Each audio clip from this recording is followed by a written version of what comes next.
Zaman dulu hukuman mati sudah diterapkan di semua negara, untuk siapa saja yang telah terbukti melakukan tindak kriminal sadis, contohnya, pembunuhan berantai atau berencana.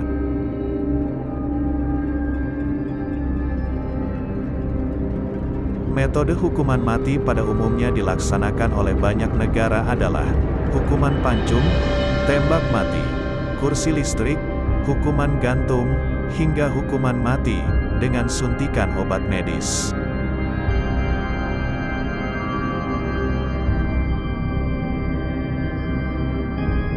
Tapi di zaman dulu hukuman mati pernah dilakukan dengan sadis dan mengerikan. Berikut 4 hukuman mati paling sadis di dunia.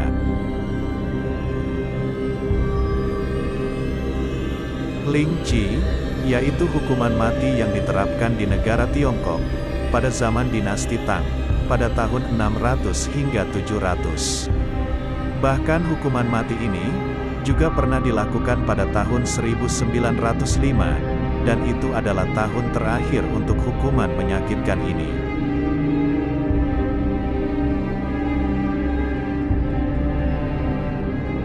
Ling Chi menghukum pelaku kejahatan dan pengkhianat negara, dengan cara menggantung pelaku di tempat umum, dan tubuh pelaku akan diiris dengan pisau sedikit demi sedikit. Hingga pada akhirnya pelaku akan mati pelan-pelan akibat kekurangan darah.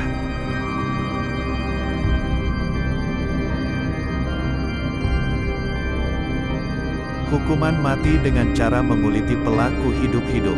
Hukuman mati ini dinamakan flaying, atau menguliti manusia hidup-hidup. Metode ini dilakukan bukan hanya untuk hukuman mati, namun juga digunakan untuk tujuan lain seperti menghilangkan jati diri. Maraknya kepercayaan akan tahayul, yang menyebar di berbagai negara Eropa pada abad pertengahan, membuat hukuman mati jenis ini menjadi pilihan metode untuk menghukum mati pelaku kejahatan yang dipercaya sebagai vampir, atau manusia serigala.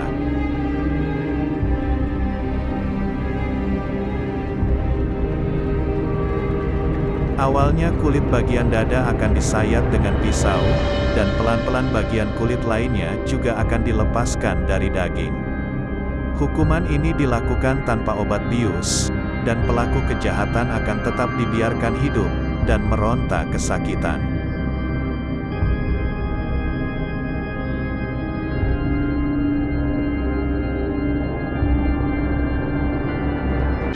3.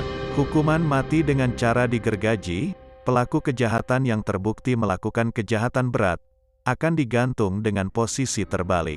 Para algojo akan menggergaji tubuh pelaku tadi, dimulai dari dubur hingga ke bagian leher.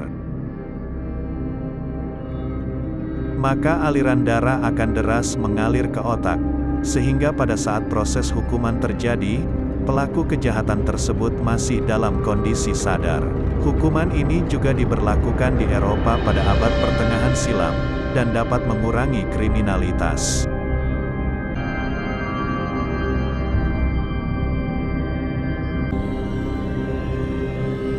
4. Garrote merupakan hukuman mati menggunakan alat untuk mencekik pelaku kejahatan hingga leher pelaku hancur. Hukuman mati ini berlaku untuk pelaku kejahatan yang sangat berat, misalnya pelaku pembunuhan sadis berantai, yang telah terbukti bersalah. Pelaku akan didudukkan ke sebuah kursi, dan akhirnya algojo akan memutar alat di belakang kursi tersebut, dengan tujuan mencekik leher pelaku secara perlahan sampai leher pelaku hancur, karena hukuman mati ini dianggap sangat sadis dan kejam. Maka hukuman jenis ini dihapuskan pada 1974 silam. Spanyol dan beberapa negara yang dulunya menggunakan metode ini, menggantinya dengan metode hukuman tembak mati. Itulah 5 jenis hukuman mati paling sadis yang pernah dilakukan di dunia. Terima kasih telah menonton. Support channel ini ya dengan cara tekan tombol like dan subscribe.